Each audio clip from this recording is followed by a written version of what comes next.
ಸಂಬಂಧಪಟ್ಟಂತೆ ಇದೀಗ ತಾನೇ ನಾವು ಗಮನಿಸ್ತಾ ಇದ್ವಿ ಜಾಮೀನು ಅರ್ಜಿ ವಿಚಾರಣೆ ನಡೀತಾ ಇದೆ ಏನು ಎತ್ತ ಅನ್ನುವಂಥದ್ದಕ್ಕೆ ಸಂಬಂಧಪಟ್ಟಂತೆ ಇದೀಗ ಒಂದಷ್ಟು ಅಪ್ಡೇಟ್ಸ್ TV9ಗೆ ಲಭ್ಯ ಆಗ್ತಾ ಇದೆ. ಸಲ್ಮಾನ್ ಖಾನ್ ಜಾಮೀನು ಅರ್ಜಿಯನ್ನ ವಿಚಾರಣೆ ನಡೆಸಿದಂತಹ ನಂತರದಲ್ಲಿ ತೀರ್ಪನ್ನ ನಾಳೆಗೆ ಕಾಯ್ದಿರಿಸಿದೆ ಜೋಧ್ಪುರ್ ಕೋರ್ಟ್ ಅಂತ ಹೇಳಿ ತಿಳಿದು ಬಂದಿದೆ.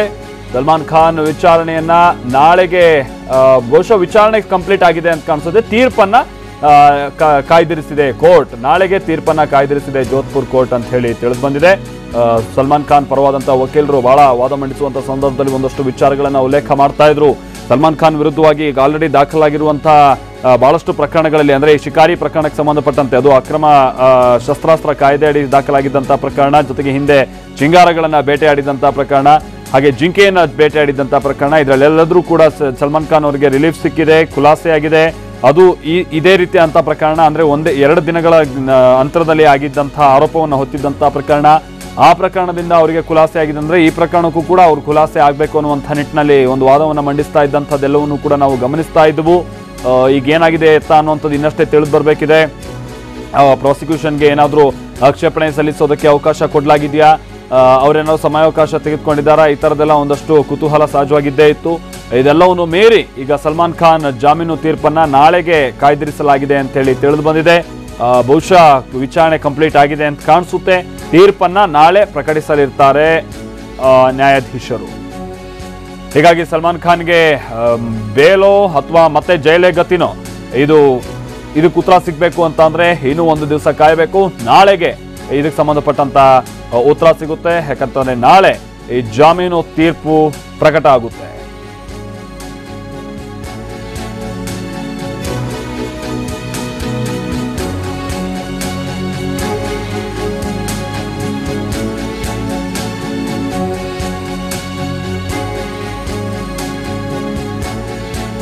ಅಲ್ಲಿಗೆ ನಾಳೆ ಏನು ಕೋರ್ಟ್ ರಜೆ ಇರೋದಿಲ್ಲ. ಈ ಕಾರಣಕ್ಕಾಗಿ ನಾಳೆ ಶನಿವಾರ ಆದರೂ ಕೂಡ ತೀರ್ಪನ್ನ ಪ್ರಕಟಿಸುತ್ತೆ ಕೋರ್ಟ್.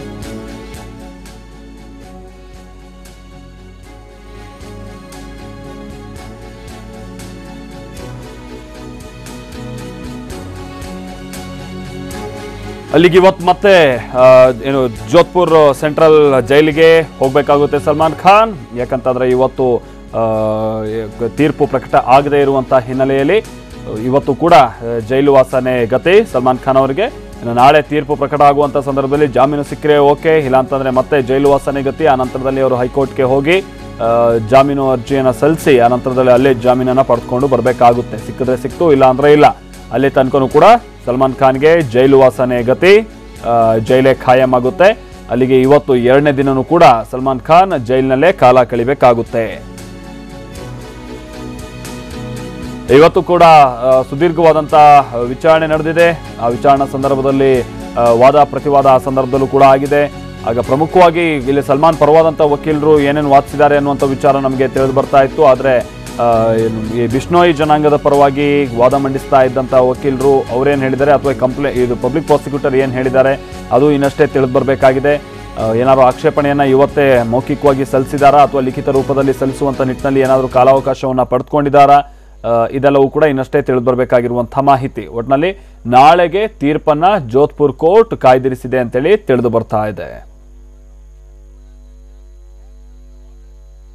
ಚಂದ್ರಮೋಹನ್ ನಮ್ಮ ಪ್ರತಿನಿಧಿ ಇದಕ್ಕೆ ಸಂಬಂಧಪಟ್ಟಂತೆ ಮತ್ತಷ್ಟು ಡೀಟೇಲ್ಸ್ ಅನ್ನು ಕೊಡ್ತಾರೆ. ಚಂದ್ರಮೋಹನ್, ಏನ್ ಅಪ್ಡೇಟ್ಸ್ ಲಭ್ಯ ಆಗ್ತಾ ಇದೆ ಚಂದ್ರಮೋಹನ್? ನಾಳೆ ವಿಚಾರಣೆನೂ ಕೂಡ ಏನಾದ್ರು ನಡೆಯುತ್ತಾ, ಬರೀ ತೀರ್ಪು ಮಾತ್ರ ನಾಳೆ ಕಾಯ್ದಿರಿಸಿರೋದಕ್ಕೆ ಏನ್ ಕತೆ ಚಂದ್ರಮೋಹನ್?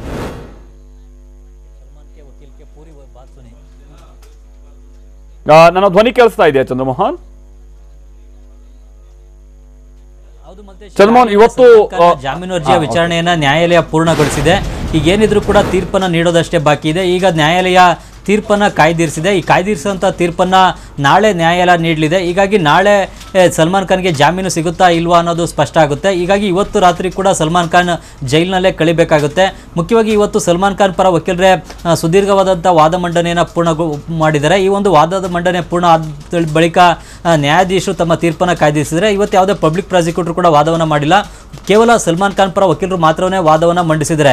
ಮುಖ್ಯವಾಗಿ ಬೇರೆ ಬೇರೆ ಅಂಶಗಳ ಆಧಾರದ ಮೇಲೆ ಮತ್ತು ಕಾರಣಗಳ ಆಧಾರದ ಮೇಲೆ ಸಲ್ಮಾನ್ ಖಾನ್ಗೆ ಜಾಮೀನನ್ನು ನೀಡಬೇಕು. ಈಗ ಚೀಫ್ ಜುಡಿಷಿಯಲ್ ಮ್ಯಾಜಿಸ್ಟ್ರೇಟ್ ಮ್ಯಾಜಿಸ್ಟ್ರೇಟ್ ಕೊಟ್ಟಿರ್ತಕ್ಕಂತಹ ತೀರ್ಪು ದೋಷಪೂರಿತವಾಗಿದೆ ಅಂತೇಳಿ ಅದಕ್ಕೆ ಕೆಲವೊಂದು ಕಾರಣಗಳನ್ನು ಕೂಡ ಕೊಟ್ಟಿದ್ದಾರೆ. ಸಾಕ್ಷ್ಯಗಳು ನಂಬಲಿಕ್ಕೆ ಅರ್ಹವಾಗಿಲ್ಲ ಮತ್ತು ಸಂದೇಹದ ಲಾಭವನ್ನು ಸಲ್ಮಾನ್ ಖಾನ್ಗೆ ನೀಡಬೇಕು ಮತ್ತು ಈ ಪ್ರಕರಣದ ತೀರ್ಪನ್ನು ನೀಡಲಿಕ್ಕೂ ಕೂಡ 20 ವರ್ಷಗಳ ಕಾಲಾವಕಾಶವನ್ನು ತೆಗೆದುಕೊಳ್ಳಲಾಗಿದೆ. 20 ವರ್ಷಗಳ ಸುದೀರ್ಘ ಕಾಲದವರೆಗೂ ಕೂಡ ತೀರ್ಪನ್ನು ನೀಡಲಿಕ್ಕೆ ಸಮಯವನ್ನು ತೆಗೆದುಕೊಂಡಿರೋದು ಕೂಡ ಸಲ್ಮಾನ್ ಖಾನ್ಗೆ ಶಿಕ್ಷೆಯನ್ನು ನೀಡಿದಂತೆ. ಜೊತೆಗೆ ಸಲ್ಮಾನ್ ಖಾನ್ ಈಗ 5 ವರ್ಷಗಳ ಜೈಲು ಶಿಕ್ಷೆ ವಿಧಿಸಿರೋದನ್ನು ಪ್ರಶ್ನಿಸಿ ಹೈಕೋರ್ಟ್ಗೆ ಮೇಲ್ಮನವಿಯನ್ನು ಕೂಡ ಸಲ್ಲಿಸಲಿದ್ದಾರೆ. ಹೈಕೋರ್ಟ್ನಲ್ಲಿ ಮೇಲ್ಮನವಿ ವಿಚಾರಣೆಗೆ ಬಾಕಿ ಇರುವಾಗ ಅಪರಾಧಿಯನ್ನು ಜೈಲಿನಲ್ಲಿ ಇಡುವಂಥದ್ದು ಸೂಕ್ತ ಅಲ್ಲ. ಮೇಲ್ಮನವಿ ಅರ್ಜಿಯ ವಿಚಾರಣೆ ಪೂರ್ಣ ಆಗುವವರೆಗೂ ಕೂಡ ಜಾಮೀನನ್ನು ನೀಡಬೇಕು ಅಂತೇಳಿ ಈಗ ವಾದವನ್ನು ಮಂಡಿಸಿದ್ದಾರೆ. ಈ ವಾದವನ್ನು ಆಲಿಸಿದ ಬಳಿಕ ಈಗ ಸೆಷನ್ಸ್ ಕೋರ್ಟ್ನ ನ್ಯಾಯಾಧೀಶ ರವೀಂದ್ರ ಕುಮಾರ್ ಜೋಶಿ ಅವರು ತಮ್ಮ ತೀರ್ಪನ್ನು ಕಾಯ್ದಿರಿಸಿದ್ದಾರೆ.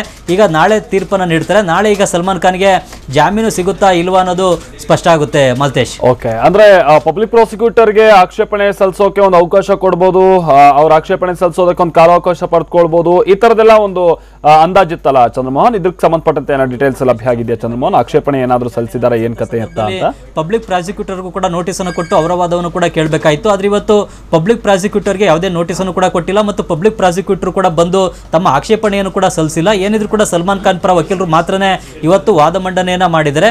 ಇದ್ರ ಆಧಾರದ ಮೇಲೆ ಈಗ ನ್ಯಾಯಾಧೀಶರು ತಮ್ಮ ತೀರ್ಪನ್ನ ಕಾಯ್ದಿರಿಸಿದ್ದಾರೆ. ಮತ್ತೆ ಸಲ್ಮಾನ್ ಖಾನ್ ಈ ಹಿಂದಿನ ಪ್ರಕರಣಗಳ ದಾಖಲೆಗಳನ್ನು ಕೂಡ ನ್ಯಾಯಾಧೀಶರು ಕೇಳಿದರೆ ಆ ದಾಖಲೆಗಳನ್ನು ಕೂಡ ಈಗ ಸಲ್ಮಾನ್ ಖಾನ್ ಪರ ವಕೀಲರು ಕೋರ್ಟ್ಗೆ ಸಲ್ಲಿಸಿದ್ದಾರೆ.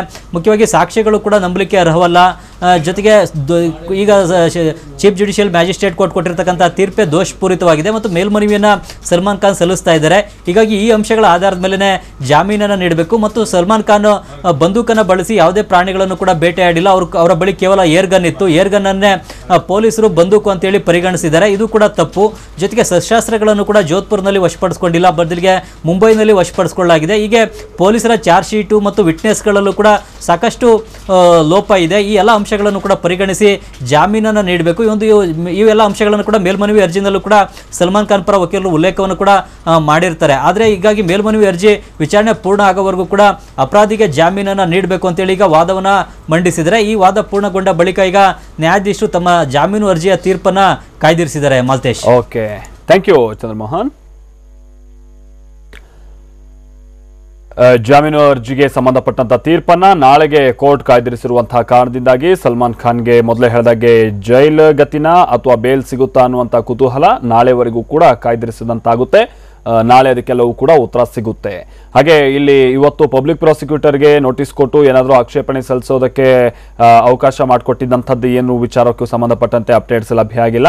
ಅದೇ ಅದನ್ನು ಹೊರತುಪಡಿಸಿ ಹಿಂದೆ ಇದೇ ರೀತಿಯಂಥ ಪ್ರಕರಣಗಳಲ್ಲಿ ಸಲ್ಮಾನ್ ಖಾನ್ ದೋಷಿ ಅಂತ ಕೆಳ ನ್ಯಾಯಾಲಯಗಳು ಹೇಳಿದಾಗ ನಾವು ಮತ್ತೆ ಅರ್ಜಿಯನ್ನು ಸಲ್ಲಿಸಿ ಹೈಕೋರ್ಟ್ನಲ್ಲಿ ಹೋರಾಡಿದಂತಹ ಸಂದರ್ಭದಲ್ಲಿ ಅವರು ದೋಷಿ ಅಲ್ಲ ಅನ್ನುವಂಥದ್ದು ಅಲ್ಲಿಂದ ತೀರ್ಪು ಬಂದಿದೆ. ಇದು ಕೂಡ ಅದೇ ರೀತಿಯಾದಂತಹ ಪ್ರಕರಣ ಆಗಿರುವಂತಹ ಕಾರಣದಿಂದಾಗಿ ಇವರು ದೋಷಿ ಅಲ್ಲ, ತಪ್ಪಿತಸ್ಥರ ಅಲ್ಲ ಅನ್ನುವಂಥದ್ದು ಇಲ್ಲಿ ಮನವರಿಕೆ ಮಾಡಿಕೊಡುವಂಥ ಪ್ರಯತ್ನವನ್ನ ಸಲ್ಮಾನ್ ಖಾನ್ ಪರವಾದಂಥ ವಕೀಲರು ಮಾಡಿಕೊಂಡಿದ್ದಾರೆ.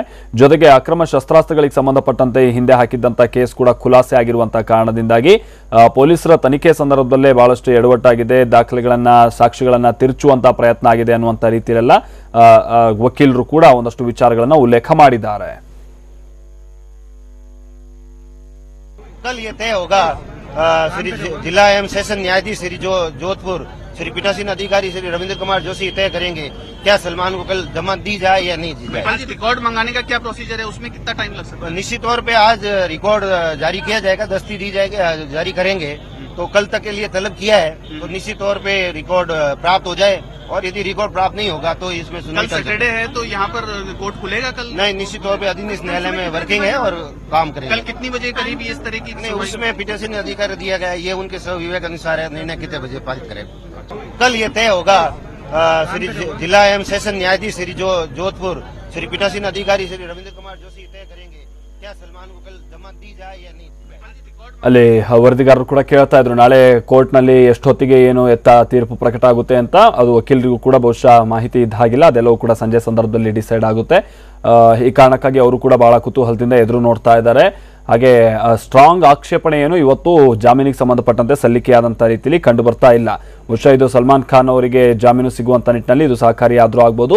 ಅದರ ಜೊತೆಗೆ ಮತ್ತೊಂದು ಮಾತನ್ನ ವಕೀಲರು ಹೇಳಿದ್ದಾರೆ ಅಂತೇಳಿ ತಿಳಿದು ಬಂತು. ಅದು ನಾವೇನು ಮೇಲ್ನ್ಯಾಯಾಲಯದಲ್ಲಿ ಇದನ್ನು ಪ್ರಶ್ನಿಸ್ತೀವಿ, ಅಲ್ಲಿ ತನಕನೂ ಕೂಡ ಅವರು ಜೈಲಿನಲ್ಲಿ ಇರೋದು ಸಮಂಜಸ ಅಲ್ಲ, ಸೊ ಮೇಲ್ನ್ಯಾಯಾಲಯದ ತೀರ್ಪು ಬರೋ ತನಕನಾದ್ರೂ ಕೂಡ ಇವರಿಗೆ ಜಾಮೀನನ್ನ ಕೊಡಬೇಕು, ಅಲ್ಲಿ ತನಕ ಆದ್ರೂ ಕೂಡ ಸಲ್ಮಾನ್ ಖಾನ್ ಅವರು ಹೊರಗಿರ್ಲಿ ಅನ್ನುವಂಥ ಮನವಿಯನ್ನ ಮಾಡ್ಕೊಂಡಿದ್ದಾರೆ ಅಂತೇಳಿ ತಿಳಿದು ಬಂದಿದೆ. ಸೊ ಅದಕ್ಕೆಲ್ಲದಕ್ಕೂ ಕೂಡ ನ್ಯಾಯಾಧೀಶರ ತೀರ್ಪೇನು ಅನ್ನೋದು ನಾಳೆ ಪ್ರಕಟ ಆಗುತ್ತೆ.